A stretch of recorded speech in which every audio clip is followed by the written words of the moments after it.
Good morning, girls.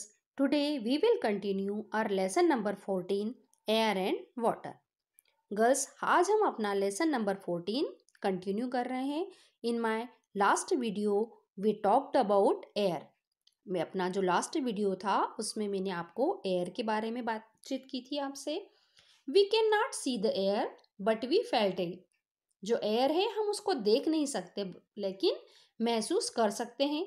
जब हमारे जो ट्रीज़ हैं वो तेज़ी से मूव करते हैं तो हमको ये फील होता है कि एयर चल रही है, हवा चल रही है. या हमारे बाल तेज़ी से उड़ने लगे तो हमको ये समझ में आता है कि हवा चल रही है. इसके अलावा हमने उस रोज ये भी पढ़ा था कि air is a mixture of gases. जो एयर है हमारी वो क्या है? गैसेस का मिक्सचर है. हमारी एयर के अंदर क्या क्या होता है? Oxygen, carbon dioxide and nitrogen. ये तीनों गैसेस हमारी एयर के अंदर होती है और इसमें जो सबसे इम्पॉर्टेंट गैस होती है वो होती है ऑक्सीजन, जिससे हम रेस्पिरेशन करते हैं. जो हमारी सांस लेने की प्रोसेस होती है वो किसके द्वारा होती है? ऑक्सीजन की. फिर हमने पढ़ा था क्लीन एयर के बारे में. जो हमको एयर मिलती है वो पूरी तरीके से क्लीन हो सकती है लेकिन वो क्लीन होती नहीं है. क्यों नहीं होती? क्योंकि उसके अंदर अलग अलग फैक्ट्रीज से स्मोक या धुआं जो होता है वो मिल जाता है. व्हीकल से निकलने वाला धुआं मिलता है और इस तरीके से जो हमारी एयर है वो पॉल्यूट हो जाती है.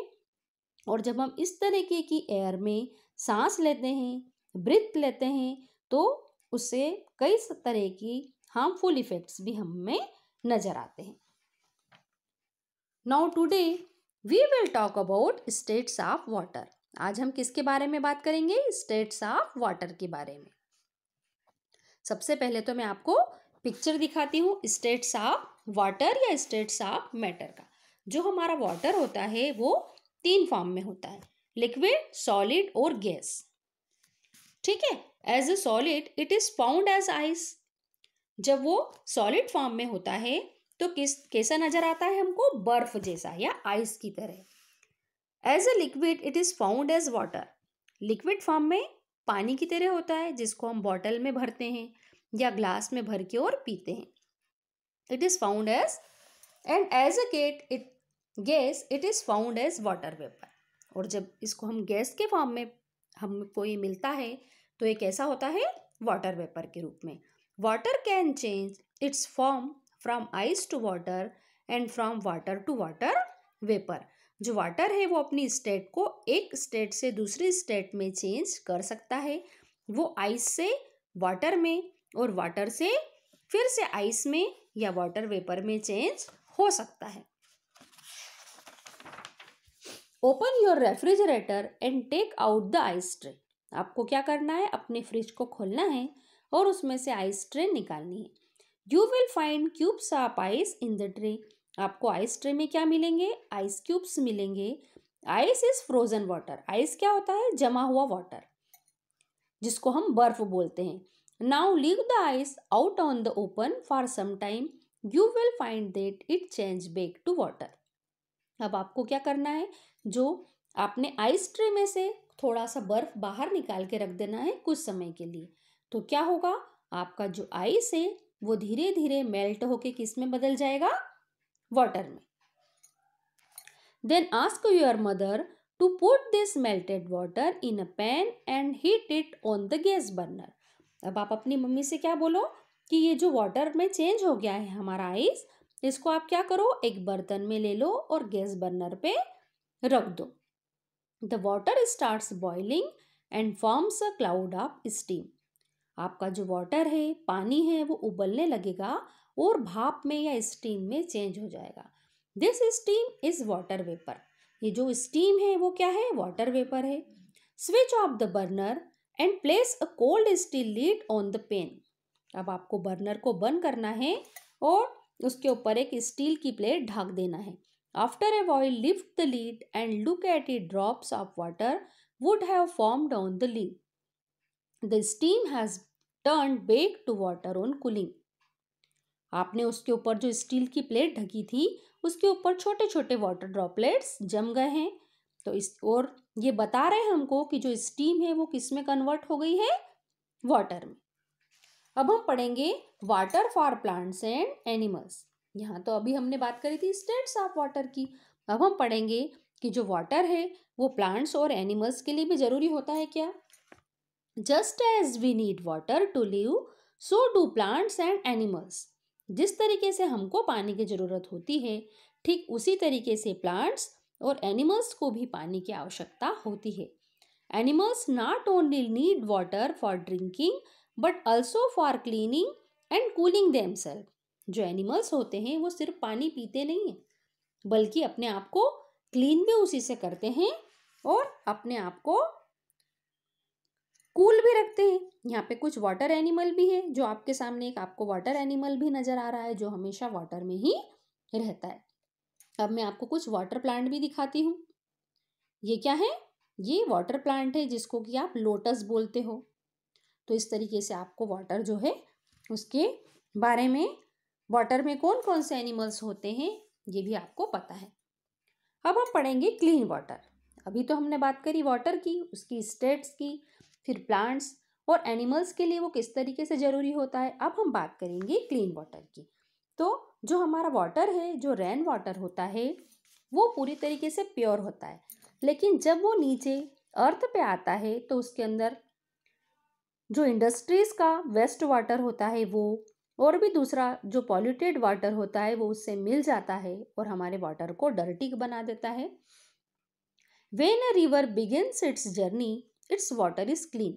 जब कोई भी नदी अपनी जर्नी शुरू करती है तो उसका पानी पूरी तरीके से साफ सुथरा होता है। However, as the rivers flow down, it becomes dirty because of the garbage and sewage that is dumped into it. लेकिन जैसे जैसे ये नदी बहती हुई नीचे की ओर जाती है वो गंदी हो जाती है। कैसे गंदी हो जाती है? उसके अंदर इंडस्ट्री का जो वेस्ट वाटर होता है वो मिक्स हो जाता है, फिर जो कचरा होता है गार्बेज वो उसके अंदर मिला दिया जाता है, और सीवेज मटेरियल जो होता है वो भी उसके अंदर डंप कर दिया जाता है, मतलब उसमें मिला दिया जाता है। Dirty water has harmful substances and germs in it. Drinking polluted water can cause diseases like jaundice, typhoid and diarrhoea. अब इस तरीके का गंदा पानी यदि हम पिएंगे तो क्या होगा? हमको कई तरह की बीमारियां हो जाएगी, जैसे कि जैंडिस, टाइफाइड या फिर diarrhoea. The water needs to be clean before it can be used for drinking और कुकिंग। हमको हमेशा साफ सुथरे पानी की ज़रूरत होती है, पीने के लिए भी और खाना पकाने के लिए भी। तो उसके लिए हमको क्या करना पड़ता है? The water in a city is cleaned in the city water works. हमारे हर शहर में एक वाटर वर्क्स होता है जहाँ पे हमारे वाटर को क्लीन किया जाता है। अब आप इस जो आपके सामने पिक्चर दिख रहा है आपको, इसमें क्या है? सबसे पहले एक टैंक है, उसके अंदर वाटर है। वो दूसरे टैंक में जब गया तो उसमें क्या हुआ? जो इसके अंदर जितना भी सॉलिड वेस्ट था वो नीचे जाके जम गया, जिसको हम सॉलिड वेस्ट कहते हैं। फिर वो गया थर्ड वाले टैंक में, वहाँ पे भी कुछ इम्प्यूरिटीज उससे अलग हो गई।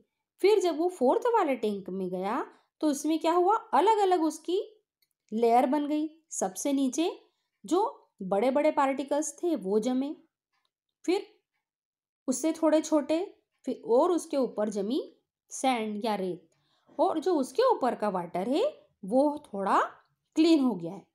अब हम उसको फिर से एक टैंक में हमने उसको भेजा है। उस टैंक के अंदर मिलाया गया हमने क्लोरीन, और जब क्लोरीन मिलाया जाता है पानी में तो जो हमारे वाटर है उसके अंदर जितने भी बैक्टीरिया होते हैं, जर्म्स होते हैं, वो उससे डिस्ट्रॉय हो जाते हैं। और जब इस तरीके से वाटर क्लीन हो जाता है तो फिर उसको हमारे घरों तक पहुंचाया जाता है। तो इस तरीके से जो हमारा वाटर है उसको पूरी तरीके से क्लीन किया जाता है। लेकिन कभी कभी बारिश के दिनों में जब ये पूरा प्रोसेस नहीं हो पाता है, तब कभी कभी ऐसा होता है ना कि हमारे घर में गंदा पानी आ जाता है, तब हम उसको क्या करते हैं? Boiling kills the germs. तब हमको उस पानी को उबाल के फिर छान के पीना चाहिए। A water filter can also be use to clean water. उसके अलावा जो वाटर फिल्टर है उसका भी यूज़ किया जाता है पानी को साफ करने के लिए। फिर आपने सभी ने देखा है कि आप सभी के घरों में जो वाटर है उसको स्टोर करके रखा जाता है। एक पानी होता है पीने का पानी और बाकी का पानी जो आप पूरे दिन यूज करते हो, इन सभी के कंटेनर अलग अलग होते हैं। We should store water in a clean container. The container with water should be covered to prevent dust, fine or flies or mosquitoes from getting into it. जो पानी है उसको हमेशा साफ बर्तन के अंदर ही हम रखते हैं। स्पेशली जो हमारा ड्रिंकिंग वाटर होता है उसको हम बहुत ही नीट एंड क्लीन बर्तन में रखते हैं और उसके बाद में हम उसको कवर करके रखते हैं ताकि उसके अंदर कोई भी फ्लाइज या मॉस्किटो नहीं गिरे। अब है सेविंग वाटर। ये तो बात हो गई पानी की, उसको स्टोर करने की, लेकिन अब हम उसको सेव कैसे करें। Clean water is precious, we should not waste it. जो क्लीन वाटर है, साफ पानी है, वो हमारे लिए बहुत ही प्रीशियस है, कीमती है और हमें उसे बिल्कुल भी वेस्ट नहीं करना चाहिए। We must turn off the tap when we are not using water. हमें नल को बंद कर देना चाहिए जब हम उसको पानी यूज नहीं कर रहे होते हैं। We must not spill water unnecessarily. हमको पानी इधर उधर फेंकना भी नहीं चाहिए। We must fill as much rainwater as we can in buckets, drums and tanks. जब बारिश होती है तो बहुत सारा पानी हमारे घरों में आता है। हमको क्या करना चाहिए, उस पानी को बकेट में हम भर सकते हैं, ड्रम में या फिर टैंक में। This water can be use to wash the clothes, clean the house and water the plants. इस पानी का हम यूज़ कहाँ कहाँ कर सकते हैं? कपड़े धोने में, घर की सफाई करने में और पौधों में डालने के लिए हम इस रेन वाटर का यूज कर सकते हैं। The government is encouraging water harvesting this days. जो हमारी गवर्नमेंट है वो हमको वाटर हार्वेस्टिंग के लिए क्या कर रही है? इनकरेज कर रही है ताकि हम वाटर हार्वेस्टिंग करें। वाटर हार्वेस्टिंग क्या होता है? Water harvesting it means collecting of rain water. जो रेन वाटर होता है उसको हम इकट्ठा करके रखें। किस में? हमारे पास में बकेट है उसमें हम कलेक्ट करके रखें, ड्रम में कलेक्ट करें या फिर टैंक में कलेक्ट करें और फिर उसको फ्यूचर में यूज़ करें। उसी को बोलते हैं water harvesting. It is a process that recharges ground water. In water harvesting the rain water falling on the roof is channelled to flow into a deep hole in the ground. देखिए आपको ये जो picture नज़र आ रहा है इसके अंदर rain water छत पे गिर रहा है और छत से एक पाइप है, उस पाइप के थ्रू वो पूरा वाटर नीचे आ रहा है और नीचे एक टैंक है, उस टैंक में पूरा वाटर कलेक्ट हो रहा है, इकट्ठा हो रहा है। उसके बाद में जो ये टैंक है उसके दूसरे हिस्से पे आप देख रहे हैं कि एक और पाइप है और उस पाइप के थ्रू जो गार्डन है उसके अंदर पानी को डाला जा रहा है। तो इस तरह ये हुआ ना एक बेस्ट यूज हमारे रेन वाटर का। It adds to the underground water instead of flowing off as waste. हमारे लिए यदि हम इस पानी को वापस से एक होल के थ्रू मिट्टी में उतार देंगे, जमीन में उतार देंगे तो हमारा वाटर लेवल भी बढ़ जाएगा और हमारे घर पे कभी भी पानी की कमी नहीं होगी। तो हमको बिल्कुल भी पानी को वेस्ट नहीं करना चाहिए। Girls, our lesson is completed. Bye girls.